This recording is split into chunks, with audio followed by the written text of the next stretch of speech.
Hi guys, ang patient natin today, si Rain. 40 na kasi siya. Ang dami niya ng kulubot, wrinkles, no? So, gagawin natin Botox.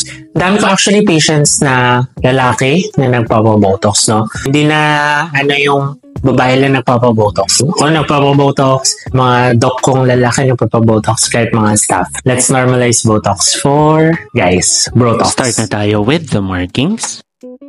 Actually guys, hindi na ganun karami yung lines ni Ray, tas kilay. Dati mas malala yan kasi regularly siya nagpapabotox every 4 to 6 months. So, yun nga sinasabi ko sa patients ko, it will not become worse.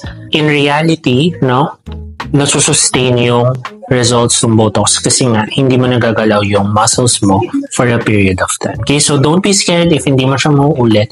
Meron yan matitirang konting results. Ito yung sa crow's feet. Kahit ako, concern ko yan when I smile, nababother ako. Usually, with males, ayaw talaga nilang nahahalata. So again, less is more, no? So ayaw natin mag-freeze.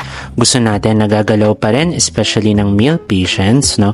Pero syempre, gusto natin mag-soften din yung lines. See you at the clinic, guys!